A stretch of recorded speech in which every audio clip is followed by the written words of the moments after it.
Hello and welcome to Section 5 of the Academic Literacy module. This section covers an essential aspect related to academic argument, the ability to represent information from external sources to validate claims and explain counterclaims. We will look more closely at the importance of acknowledging sources that have contributed to your understanding of a topic. This acknowledgement is done in order to avoid plagiarism.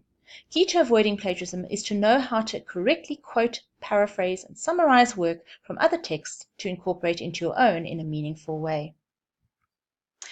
What plagiarism comes down to is a lack of acknowledgement, not giving credit where credit is due. Much emphasis is placed on the seriousness of copying of ideas or words from texts without crediting them as a source of information, and with good reason. The consequences at tertiary education level are serious and are severely dealt with. However, to focus on avoiding plagiarism as an academic goal means that you're focusing on the wrong outcome. Learning becomes reactive and defensive rather than proactive and constructive. While your textbook does indicate what constitutes plagiarism and the possible causes, it is first necessary to understand how learning occurs. Learning doesn't occur in a bubble. It develops from an understanding of meaning that is gained through collaboration. Whether you collaborate with peers, educators, or source texts in gaining knowledge, you must bear in mind that your knowledge comes from others as much as it is made sense of by you. Plagiarism usually occurs when the student is not confident about their knowledge and feels that the other sources say it better. Note that quoting, paraphrasing, or summarizing from other sources should not replace your work, but complement and enhance it. Your words carry more weight in stating the claim, with other sources of information backing you up. There are three methods of incorporating external sources into your work. These are quoting, paraphrasing, and summarizing. The most obvious of these strategies to start with is quoting. Quoting requires that you take the selected passage from the source, place it in inverted commas, and directly after the quote, include an in-text reference in brackets. Quoting from an external source means that you are more likely to preserve the integrity of the original meaning because you are including it verbatim. However, care needs to be taken in making sure that you are accurate in your quoting, that each word is included as it is in the original source. The second strategy that is used to incorporate information from external sources is paraphrasing. As with quoting, paraphrasing seeks to preserve the original meaning of the external source text, but does so through rephrasing rather than quoting from the source text. While quoting enables you to preserve the integrity of the original text, paraphrasing works more in your favor in that it enables you to better reflect your understanding of the source text because the rephrasing of the text is done in your own words. For the paraphrased text, you should, as with quoted text, include an in-text reference.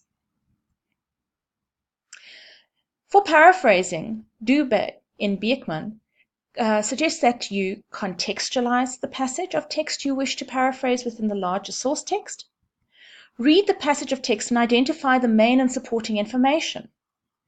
Rewrite the information being communicated in your own words, adapting the structure to your style, and comparing your paraphrased version of the source passage to the original to make sure that the meaning is preserved.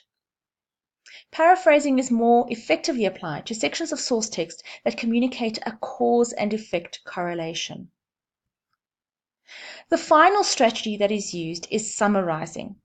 This strategy requires you to read the original source text and identify the main points that are being communicated. This is usually done for longer sections of text, whereas quoting and paraphrasing tend to be applied to shorter sections of text.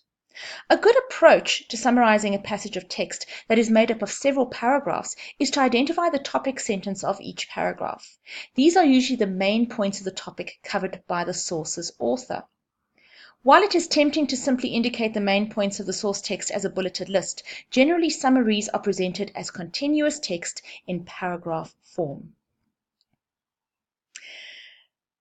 Summarizing is best applied to larger sections of source text where quoting or paraphrasing is not appropriate or feasible. Remember that for essay responses to a topic, you should aim for your voice to dominate the content of your work, with small sections of quoted, paraphrased, or summarized text used to enhance or validate your explanations. Summarizing allows you to incorporate larger sections of other authors' works without compromising the above-mentioned dynamic between your work and external source texts. Dubé proposes the following in relation to summarizing. Identify the topic. Contextualize the text by using the introduction and conclusion as meaning markers. Identify major section divisions. Critically work through the text using active reading practices. Identify topic sentences in paragraphs, taking note of what each paragraph is about. Combine notes on paragraphs into a working summary. This may be drafted as one or more paragraphs. Exclude minor points.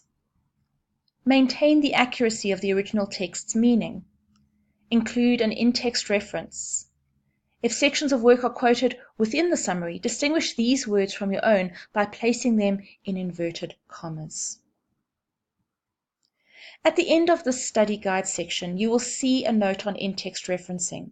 Make sure that you understand how to apply this referencing technique appropriately to quotes, paraphrases, and summaries.